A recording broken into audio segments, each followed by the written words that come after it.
유도선 목사입니다. 오늘도 여러분과 함께 은혜 받게 되었습니다. 오늘은 갈라디아서입니다. 증인은 복음을 증언하고 변증한다. 갈라디아서는 복음에 대한 변증입니다.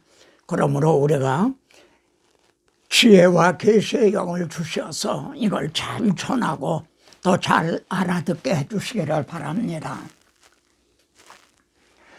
갈라디아 교회는 바울의 1차 선교 여행 때 세운 교회들인데 사도행전 13장, 14장에 이제 기록이 되어 있습니다. 갈라디아 여러 교회들에게 편지를 한 겁니다. 피시디아, 안디옥, 이고니오, 루스드라, 더베 등에 보낸 그런 회란 서신인 거죠. 이것이 바울의 1차 선교 여행 때 이제 갈라디아 지방에 세운 교회들입니다. 루스드라와 더베와 그 근방으로 가서 복음을 전하니라. 그런데 이고니온 이쪽에서 유대인들이 와가지고 말이죠, 바울을 돌로 쳐서 죽은 줄로 알고요, 시외로 끌어내치니라. 시외로 끌어내치니라. 그러니까 죽은 개를 끌어다가 버리듯이 그렇게 했다는 거죠. 그런데 제자들이 둘러섰을 때 바울이 일어난 거예요. 그리고 성에 들어갔다가 자신을 돌로 쳤던 그 루스드라 성에 들어갔다가요, 이튿날 바나바와 함께 더베로 가서 또 거기 가서 복음을 전했어요. 여러분, 루스드라에서 더베까지는 27km 정도 된다고 말합니다. 우리나라 이스로 치면요, 한 70리쯤 되죠. 돌에 맞아서 죽은 줄로 알고 끌어내쳤던 바울이 몸을 돌볼 그런 여유도 없이 그 이튿날 말입니다. 정말 이 말씀을 상고하면서 눈물이 왈칵 쏟아지는요, 우리들에게 그런 복음이 열정이 있는가. 이렇게 해서 세운 갈라디아 교회 말이죠. 우리가 고린도후서에서 본 바와 같이 수건이 벗어지지 아니한 자들, 마음의 수건이 벗어지지 아니한 자들이 와서 다른 복음을 전했습니다. 즉 너희가 할례를 받아야 구원을 얻는다. 그러면은 1장의 중심점이 무엇인지 여러분 한번 관찰해 보시기 바랍니다. 그리스도의 은혜로 너희를 부르신 이를 이같이 속해 떠나 다른 복음 따르는 것을 내가 이상하게 여기노라. 다른 복음은 없나니 다만 어떤 사람들이 너희를 교란하게 하여 그리스도의 복음을 변하게 하려 함이라. 1장에는요 바울이 전한 복음이 3번, 그리고 다른 복음이 4번이 등장합니다. 그러니까 바울이 전한 참 복음과 다른 복음의 이제 대결, 갈등인 거죠. 자, 내가 사도된 것은, 또 내가 전한 복음은 하고 자기의 사도와 복음을 옹호합니다. 왜냐하면 거짓 선생들이 바울은 사도가 아니다, 바울이 전한 복음은 온전한 것이 아니다, 이렇게 비난했기 때문입니다. 내가 사도된 것은 사람들에게서 난 것도 아니요, 사람으로 말미암은 것도 아니요, 오직 예수 그리스도와 그를 죽은 자 가운데서 살리신 하나님 아버지로 말미암아 사도가 된 거다. 내가 사도가 되고 싶어서 된 게 아니다. 그리고 내가 전한 복음도 말입니다. 이는 내가 사람에게서 받은 것도 아니요 배운 것도 아니다. 오직 예수 그리스도의 계시로 말미암은 것이라. 그러면 계시로 말미암은 거가 뭘까요? 3장 1절에서는 어리석도다 갈라디아 사람들아, 예수 그리스도께서 십자가에 못 박히신 것이 너희 눈앞에 밝히 보이거늘. 또 6장 14절에서는 나는 십자가밖에 자랑할 것이 없다. 바로 이 십자가 복음인 거죠.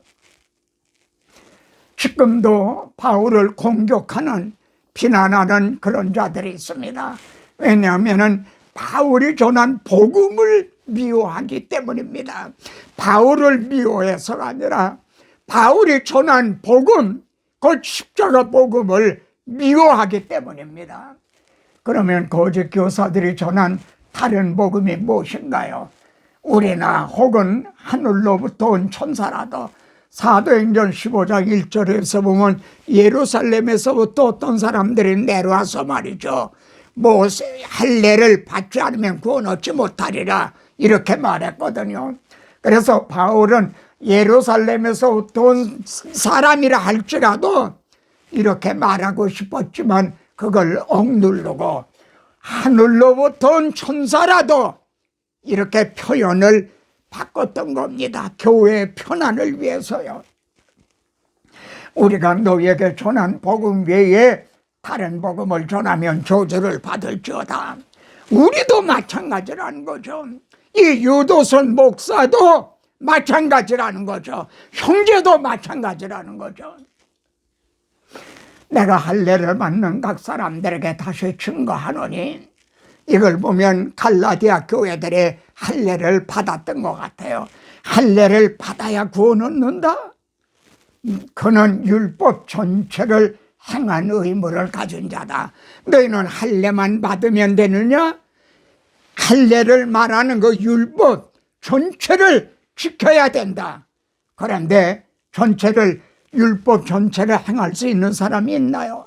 그러니까 저주를 받게 된다, 이런 뜻이죠. 바울은요, 저주를 받을지어다 하는 말을 2번이나, 정말 어떻게 보면 극단적인 말이죠. 근데 여기에는 두 방면의 의미가 있습니다. 그리스도께서 우리를 위하여 저주를 받은 바 되사, 다시 한번요, 그리스도가 누구죠?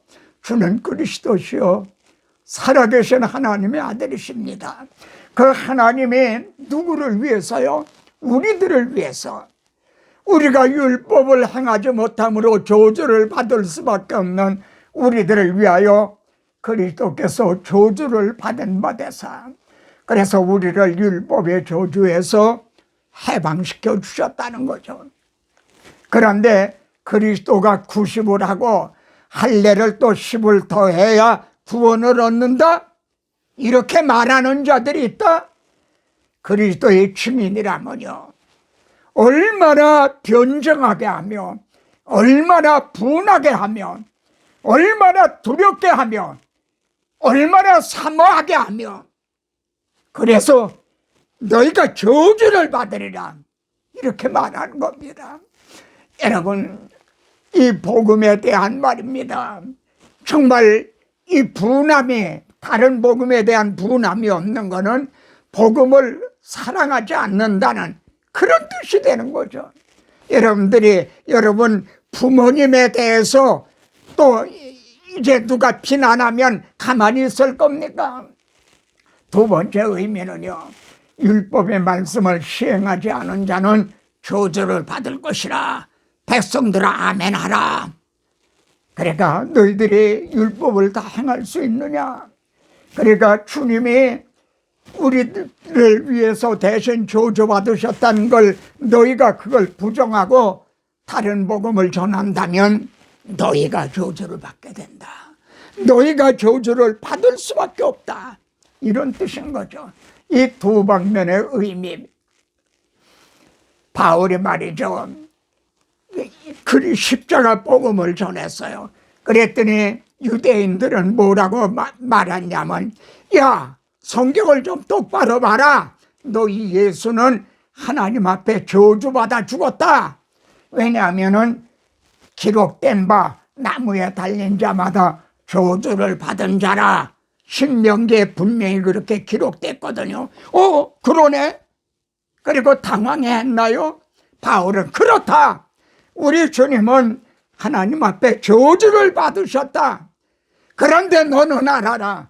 내가 받아야 될 저주를 대신 받으신 것이다. 아멘입니까? 여기 예시가 있어요. 하나님께서 이렇게 할 줄 알고 미리 보여주신 거 있어요. 시내산에 강림하신 하나님께서는요, 돌로 제단, 번제단을 쌓거든 다듬은 돌로 쌓지 말라. 내가 정으로 그것을 쪼면 부정하게 함이라. 이렇게 네모 반듯하게 하면 그건 부정하게 함이라. 이거 무슨 뜻입니까? 이 번제단 위에서 드려지는 제물이 누구에 대한 그림자입니까? 우리의 구원은 예수 그리스도께서 단독으로 그리고 단번에 이루어 주신 것이지, 우리가 거기에다가 철기를 대야 할례를 받아야 구원 얻는 그게 아니다. 그건 부정하게 함이라. 그건 다른 복음이다. 벌써 이렇게 예시를 해 주셨어요. 그리스도께서 나를 보내시면 오직 복음을 전하게 하려 하심이로되 말의 지혜로 하지 아니하면, 다시 한번요, 말의 지혜로 하지 아니하면 내가 말로 너희를 설득하려고 그렇게 하지 않았다. 왜요? 그리스도의 십자가가 헛되지 않게 하려 함이라. 그러면은 그리스도의 십자가 복음을 전할 때 성령께서 거듭나게 하시는 것이 아니라 내가 말로 그들을 설득을 시켰다면은 그리스도의 십자가가 헛된 것이 되는 거죠. 이해가 되십니까? 그렇다면 오늘 우리들의 설교는 정으로 다른 사람들이 보기 좋게 기뻐하도록 다듬은 설교냐, 아니면 새 연장을 대지하는 이제 미련한 그대로 십자가 복음을 전하고 있느냐 돌아보게 합니다. 유대인이 그토록 집착한 할례의 구속사적인 의미가 뭔가요? 할례는요, 언약의 표징이니라. 언약의 표징, 너희가 언약 백성이라는 표징이라는 거죠. 그래서 율법의 대명사라고 하는 모세까지도요, 마음의 할례를 행해라. 표면적 할례, 그게 중요한 게 아니라는 거죠. 마음의 할례를 받았느냐. 그래서 바울은요, 할례나 무할례가 아무것도 아니로되 할례를 받아야 구원 얻는 것도 아니고 할례를 받지 않아야 구원 얻는 것도 아니다. 그런 거 아무것도 아니다. 중요한 거는요, 오직 새로 지으심을 받은 것만이 중요하니라. 성령으로 복음을 듣고 믿어 성령으로 거듭났느냐 아니냐, 이게 중요하다는 겁니다. 할례를 받게 하려는 것은 자랑하게 하려 합니다. 난 할례를 받았다. 이 말씀을 대하면서도요, 오늘의 할례들이 뭔가를 생각하게 됩니다. 그들은 언약을 믿지 않고 표징만, 예를 들어 결혼 반지를 받았다고 합시다. 근데 그들이 음행을 해서 이제 파혼을 당했어요. 그러면서 결혼 반지나 끼고 있으면 뭐랍니까? 이해가 되십니까? 할례만 받으면 무슨 유익이 있습니까? 이 장의 중심점이 무엇인지 관찰해 보십시오. 사람이 의롭게 되는 것은 보다오 어떻게 가능해지느냐 이거예요. 여러분, 구원 계획에 이것만 해결이 되면은, 의롭다 한만 얻으면은 의로우신 하나님 앞으로 돌아갈 수가 있는 거죠. 그리고 하나님과 화목하게 되는 거죠. 그러면 어떻게 가능해지느냐? 율법의 행위로는 불가능하다는 거죠. 오직 예수 그리스도를 믿음으로 말미암는 알므로 우리도 그리스도 예수를 믿나니, 우리도 그리스도 예수를 믿나니. 오늘날 예수 믿는 많은 사람들이 이 점에 분명한가? 율법의 행위로서는 의롭다함으로도 육체가 없나니라고 아주 단언합니다. 이 말씀을 갈라디아서 문맥으로 보면요, 안디옥에 이르렀을 때 베드로를 바울이 막 대면해서 책망한 적이 있었죠. 우리라면, 감히 내가 바울이라면 수제자 베드로를 대면에 책망할 수가 있었을 것인가? 바울은 십자가 복음을 그만큼 사랑했던 겁니다. 그렇게 귀중하게 여겼던 겁니다. 그래, 이 문맥으로 보면 어떤 뜻이 되냐면, 베드로 형제요, 우리가 의롭다함을 얻은 것이 유대인으로 태어났기 때문에 의롭다함을 얻은 겁니까? 우리가 율법을 지켰기 때문에 의롭다함을 얻은 겁니까? 우리가 할례를 받았기 때문에 의롭다함을 얻은 겁니까? 오직 예수 그리스도를 믿음으로 의롭다함을 얻은 거 아닙니까? 예, 안디옥 성도들 이방인들도 예수 그리스도를 믿음으로 의롭다함을 얻고, 그래 하나님이 그들이나 우리나 차별하지 않고 받아주셨습니다. 그런데 형제가 그들을 부끄러워한다니 그게 옳은 일입니까? 문맥적으로 보면 이렇게 책망했던 겁니다. 만일 의롭게 되는 것이 할례를 받음으로 가능해진다면요, 그리스도께서 헛되이 죽으신 것이 되죠. 의롭다함을 받는 길이 있는데 왜 또 죽으시느냐 한 거죠. 그러나 오직 예수 그리스도의 구속을 믿음으로만입니다. 그럼 3장의 중심이 무엇인지를 관찰해 보십시오. 3장에는요, 아브라함에게 메시아 언약을 세워주셔요. 그리고 그이는 믿음으로 말미암아, 믿음으로 말미암아. 그런데 또 12장에는 모세에게 율법을 주셨죠. 그리고 율법을 행하는 자는 살리라. 예? 여기는 믿음으로, 여기는 행하는 자는, 이렇게 말씀했단 말이에요. 그래서 같이 한번 보세요. 율법이 하나님의 약속과 반대되는 것이냐? 어떻습니까? 율법과 복음이 반대되는 겁니까? 많은 분들이 이에 대해서 분명하지 못합니다. 자, 3장에는요, 아브라함에게 세워주신 언약, 모세를 통해 주신 율법, 그리고 그리스도가 등장합니다. 만일 아브라함에게 메시아 언약만 세워주시고요, 그 후에 율법을 주시지 않았다면 어떻게 되는 거죠? 율법으로는 죄를 깨달음이라. 그리고 오라 나는 곤고한 사람이로다. 아무리 애를 써도 원하는 소는 이루어지지 않고 원찮은 악만이 행해진다. 누가 나를 이 사망의 몸에서 건져주랴? 누가 나를?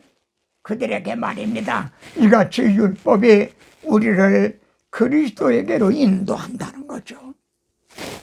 그래서 그리스도를 만나게 하신다는 거죠. 누구를 만나게 해주신다는 거죠. 누가요? 율법이 우리를 그리스도에게로 인도한다는 거예요. 그래서 우리로 하여금 행함으로는 불가능했던 믿음으로 의롭다 하며 하리라. 그러면 만일 율법을 주시지 않았다면 어떻게 되는 거죠? 첫째, 죄를 깨닫지 못하는 거죠. 죄를 깨닫지 못하면은 복음의 필요도 모르는 거죠. 죄를 깨닫지 못하면은 의원이 필요 없는 거죠. 그리스도를 만나지 못하게 되는 거죠.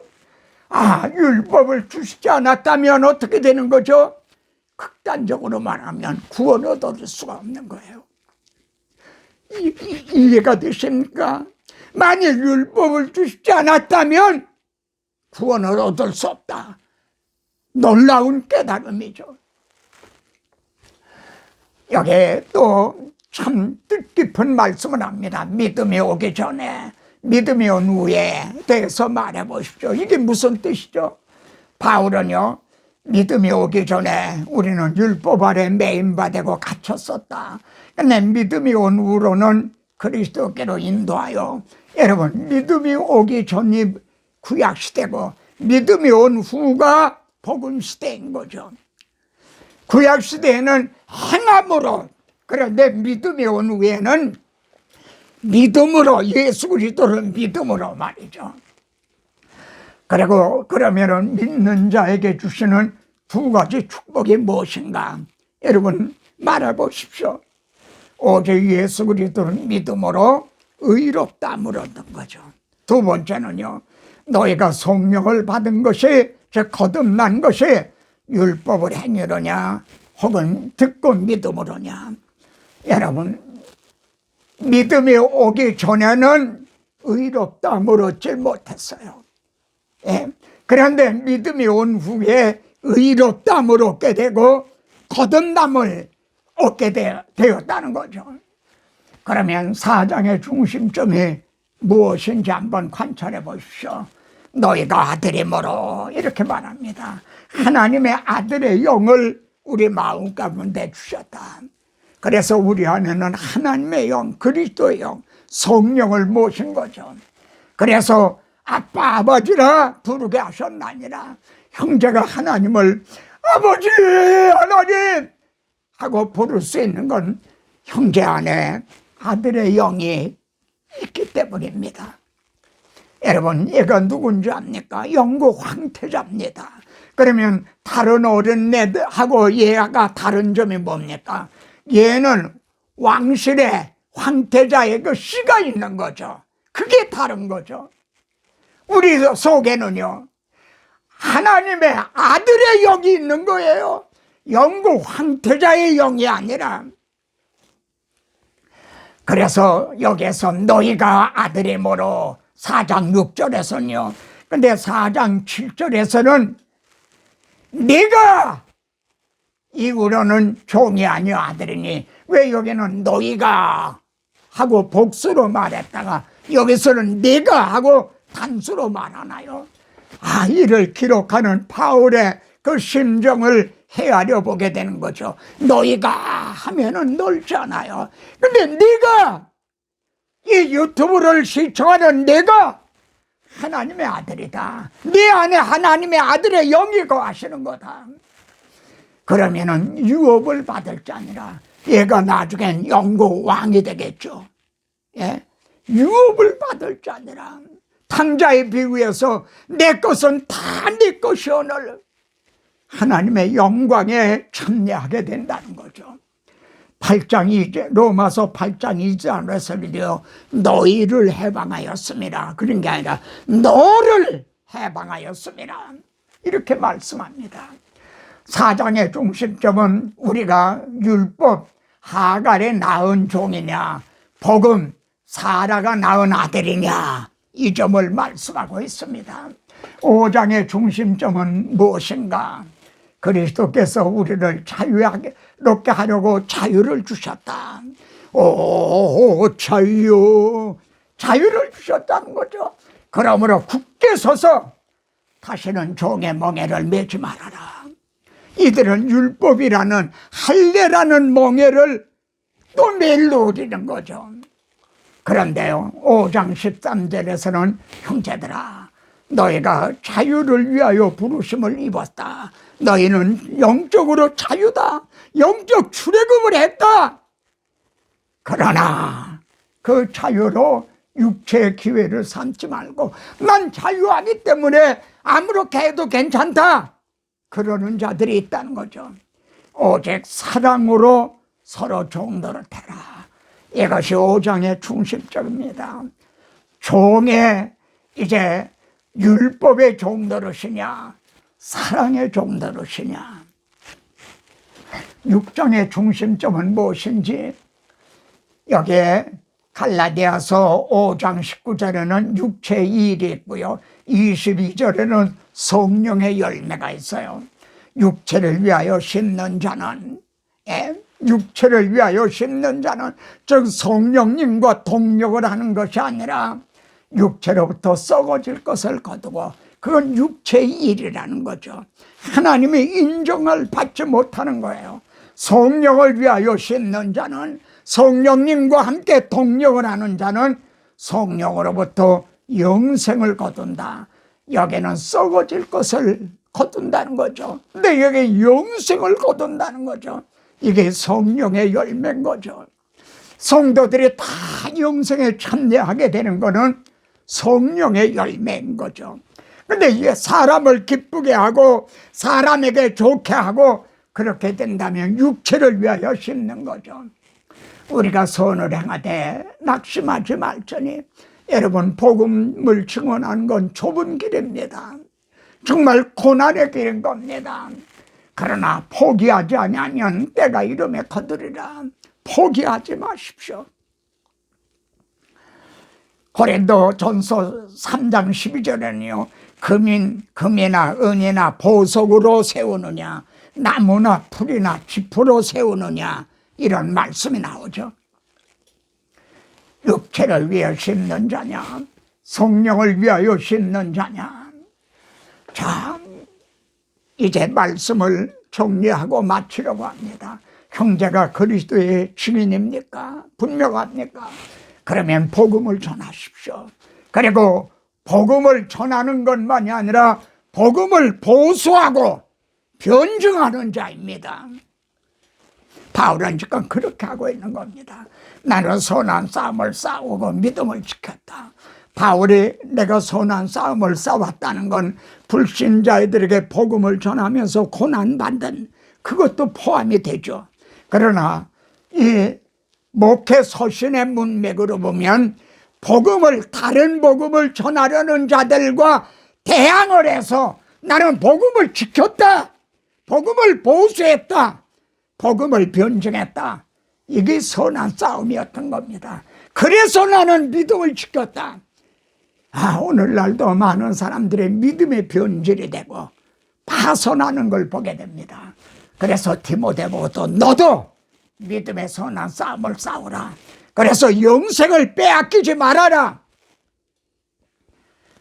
디도에게도요, 이 말이 기쁘도다. 원하건대 너는 이 여러 것에 대하여 굳세게 말하라. 굳세게 말하라. 설교자의 권위는요, 말씀의 권위입니다. 내가 처음에 육체의 약함으로 말미암아 복음을 전한 것을 갈라디아 지방에 복음을 전할 때 바울이 병이 들었던 것 같아요. 그런데 너희를 시험하는 것이 내 육체에 있을 때 왜 주의 종이 사도라는 사람이 왜 저렇게 병들어서 빌빌해? 이렇게 시험하는 것이 내게 있었지만 너희가 나를 업신여기지도 아니하고 버리지도 아니하고 오직 나를 하나님의 천사와 같이 또는 그리스도 예수와 같이 영접하였도다. 바울은 유대인이고 이들은 이방인이었습니다. 그런데 어떻게 하나님의 천사같이 그리스도 예수와 같이 영접을 했는가요? 바울이 전한 복음을 통해 성령님께서 은혜를 받게 해주셨기 때문입니다. 너희가 할 수만 있었다면 너의 눈이라도 빼어 나에게 주었으리라, 이렇게 말합니다. 형제가 복음을 전하면 많은 고난이 있을 것입니다. 그러나 이와 같이 하나님의 위로하심과 또한 정말 이 말씀의 권위 위에 이제 서서 담대하게 굳세게 증언하시기를 바랍니다. 다음 시간에는 에베소서를 전하겠습니다.